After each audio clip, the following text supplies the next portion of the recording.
All right. Hello, and welcome to the Hudson Institute's Dialogues on American Foreign Policy. My name is Walter Russell Mead, Distinguished Fellow at Hudson Institute, and today I have the honor of speaking with Senator Marco Rubio of Florida. Senator Rubio was first elected to the U.S. Senate in 2010 and serves as a leading voice on immigration, human rights, and national security issues. Senator Rubio serves as the acting chairman of the Select Committee on Intelligence and is chairman of the Committee on Small Business and Entrepreneurship. He's a senior member of the Senate Committee on Foreign Relations, where he serves as chairman of the subcommittee in the Western Hemisphere, transnational crime, civilian security, democracy, human rights, and global women's issues. It's a very busy subcommittee. He also serves on the Senate Committee on Appropriations and the Special Committee on Aging. Senator Rubio has been a vocal critic of the Maduro regime in Venezuela, the Islamic Republic of Iran's government, and the Chinese Communist Party.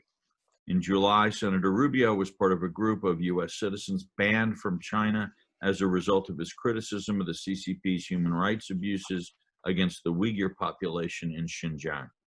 In August, he and 10 other Americans were sanctioned by China for the same reason. Senator Rubio has recently sounded the alarm on issues such as Chinese espionage, U.S. election security, and the path forward for recovery from the COVID-19 pandemic. Senator Rubio, thank you for joining me today. Appreciate it. Thank you. Thank you, Walter. Thanks for inviting me. All right.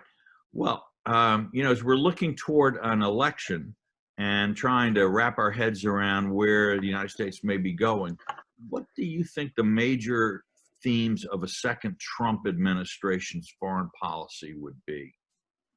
Well, if I could just set the stage, because I think this is relevant, and that is, if you look at and you would know better than I would, but those who study American foreign policy, I think there's two themes that run through it throughout our history. The first is this balance between our ideals as a nation and our national interest.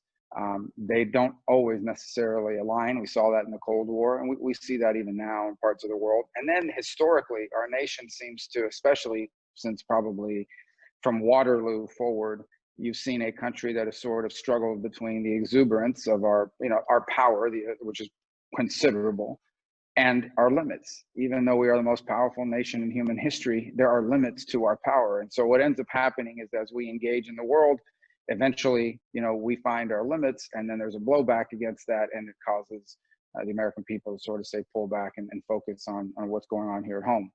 And so we're in a period like that right now, where if you look at what's happened in the Middle East, it's a place where the United States' considerable power made a big difference. It also is a place where our limits have been shown. Again, we're not limited because we're not powerful. We're limited because every nation is limited.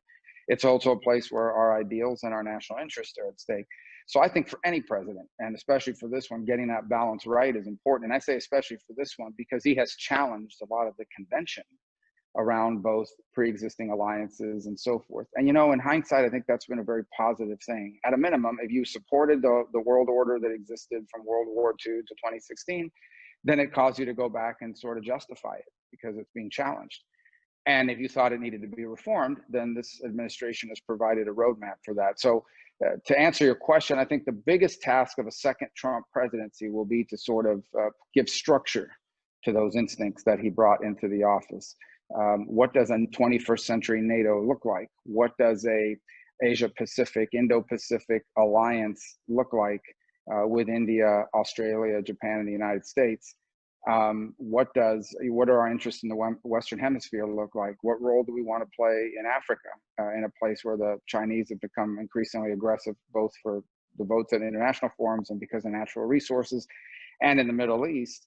How do you balance not just the geopolitical factors at stake there, but the ethnic and the religious differences between Shia and Sunni and so forth? That's a lot, and it requires us to rethink it. What we cannot do is assume that the world looks like it did in 2001 or in 1996. It is a different world, and it requires us to repurpose a lot of what we do around the world to confront that.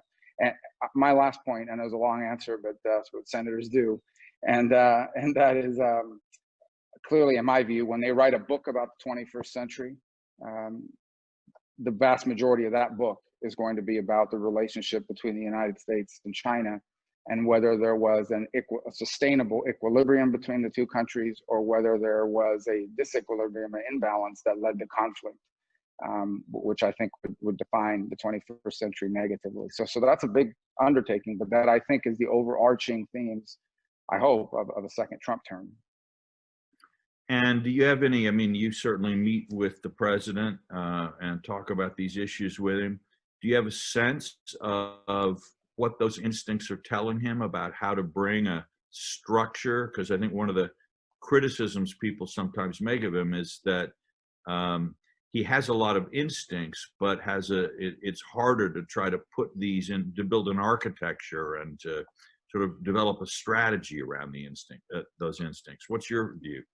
Well, I don't, again, pretend to speak for the administration. I can tell you my views on what the president's instincts tell him, and that is, as someone who's not a political figure, who has not, spent 20 years attending conferences of the Council for Foreign Relations or things of that nature, his just sort of logical, common sense question is: these are now, South Korea is a rich country. Europe is a rich continent with rich economic powers.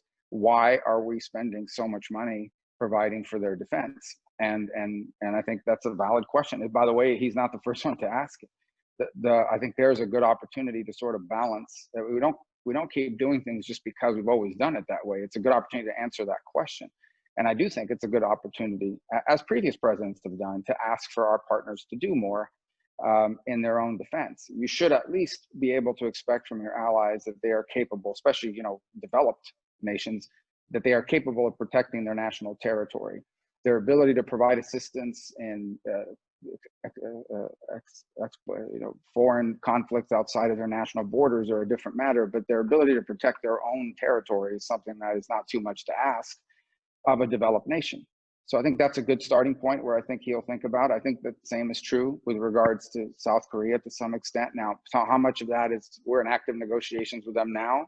So how much of that is negotiating tactic, and how much of that is how he really believes is something I can't speak to. But I do think you'll see a reexamination of both our presence in South Korea and our presence in parts of Western Europe and the NATO alliance. I hope he won't, it's not an abandonment of either one, but certainly a modernization of both of those relationships.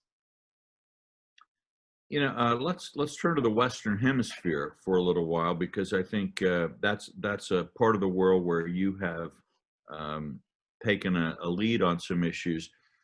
It looks as if the original sort of strategy to try to help the internal opposition in Venezuela develop some more space and have free elections there has not succeeded, at least not yet. Where would you see Venezuela policy going in a second Trump term? Well, and I think that's the way it's been couched, that it's, but let me say two things about it. It is actually a place where both our national interests and our ideals align. In the case of Venezuela, you have a criminal, corrupt regime. It's not a government. It is an organized crime ring that actively participates in the trafficking of drugs destined for the mainland of the United States. Where do you see U.S.-China relations headed in a second Trump term? Well, let me start by saying, a lot of times I'm characterized as a Chinese or a China hardliner. I'm not anti-China. I'm actually a huge admirer of their ancient culture and history. And I believe it's inevitable that they're going to be a rich and powerful country. And my hope is that we have a relationship with China that's built on equilibrium and balance, where we both understand each other's vital national interest and can be respectful of it. Now, that doesn't mean we're not going to speak out when people are being put into forced detention. That doesn't mean we're not going to speak out when people are mistreated and religious liberties are violated. But that also doesn't mean that we don't understand that they're almost the largest economy in the world at this point, with a growing military presence, most populous nation on the planet. We have to deal with them, and we need to do so in a balanced way. What has happened over the last 25 years is that there was a consensus in American politics that we should allow China to cheat and to do whatever they wanted and in the commercial realm, because once they got rich, once they became prosperous, they would become more democratic and play by the rules. And that hasn't worked out. And so the president takes office, that realization takes hold. And now it feels like we're doing a lot because we're trying to make up for 15 or 20 years of mistakes.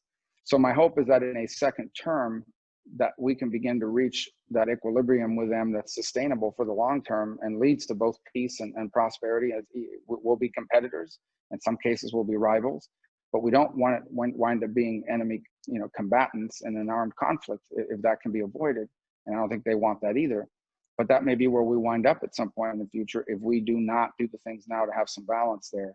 And there are things we need to do domestically on that front. We need to rebuild American industry. You can't be a great power if you're not an industrial power. We can't allow them to continue to deindustrialize. It's going to require us to invest in industries and to be engaged in industries that are important to our national security. So I think that a second Trump term would continue in that direction.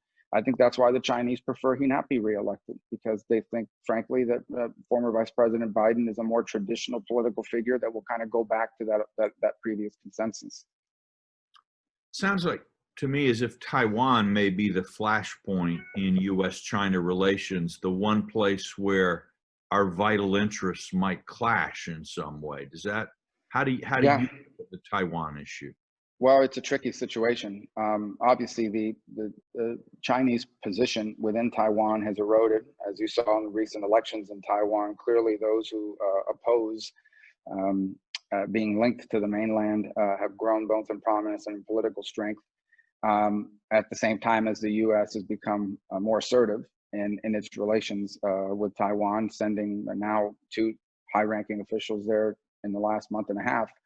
And you've seen sort of an uptick in Chinese air incursions into the air defense zone, sort of as a messaging exercise. I do believe that eventually it is a red line issue for China, and eventually, if necessary, they will move, if by force, if necessary, to sort of exert what their claims on Taiwan. And in many ways, what we've seen them do in Hong Kong is sort of a test for that, in the sense that that's how they ideally want it to be. They would love to have political figures in Taiwan that manipulate the existing system to make that happen, but they're prepared, as they were in Hong Kong, to send in forces if necessary. The only thing that would prevent that from happening is if the cost of doing that is too high. And so my view is the first thing is that we should help Taiwan not to win an all-out conflict against China. That's not possible, but to have the capability to raise the cost of military adventurism there to a level that China is not willing to pay, and navigate that very carefully with an effort not to sort of try to trigger a conflict like that from happening. And that's, I think, the best hope that we have at this point in managing that relationship. But it's a very difficult one. It's a challenging and tricky one. And I do think we have to navigate it very carefully and not be overly provocative, but also not be provocative in the reverse by almost inviting a Chinese action there at some point here in the next decade. As acting chair of the Select Committee on Intelligence, you have access to a lot of information that most of us don't. Without asking you to give anything away, as you think about America's situation in the world and what's out there, what worries you the most that you think maybe public opinion is not alert to or is not well informed about? What threats keep you up at night? Well, I think in the short term, it's the long-term impact of the global pandemic could actually threaten countries and governments and their stability. And even it's not just about the infection rate, it is the devastating impact it's had on the economies of multiple countries. It's what it will mean if there's a recovery or if the resources are available to some but not to others. Nations where perhaps a vaccine or a cure may be available to people that are connected but not to those who aren't. So you worry about that sort of instability in the long term. I mean, this pandemic, the tail on this thing is pretty long, and its impact is going to be felt for years to come in many developing countries. So you worry that would lead to political disruption and the failure of nation states in multiple places. So I apologize, this mirror came.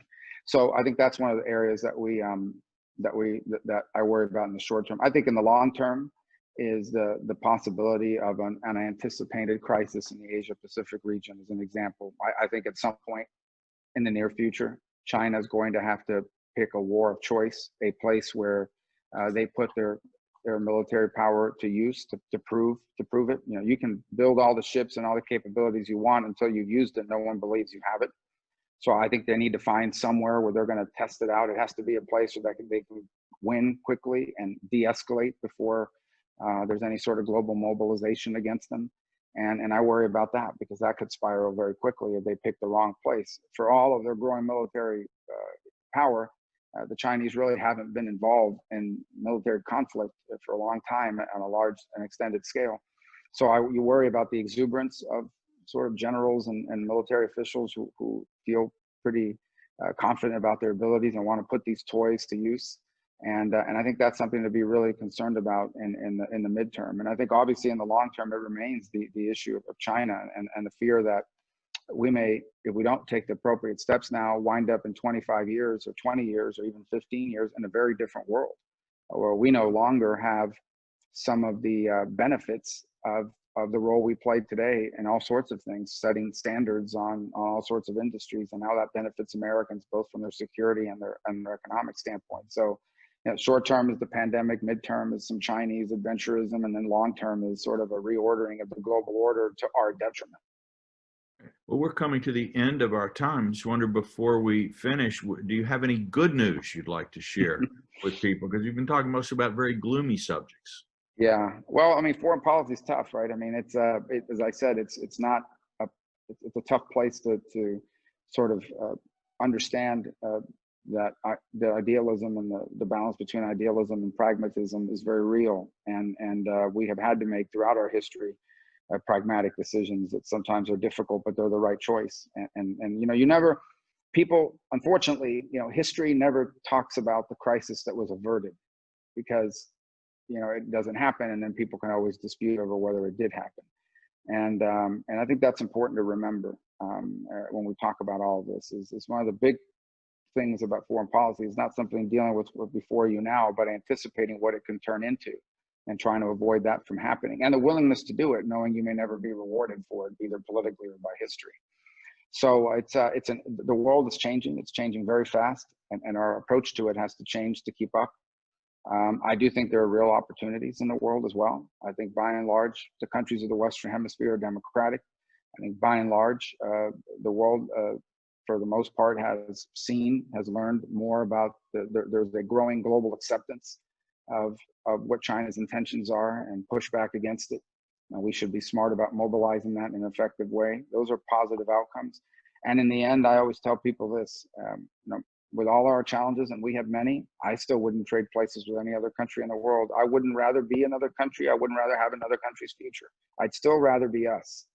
And that certainly is something to remember every day before we take on all the bad and terrible and difficult things that we have to take on. Great.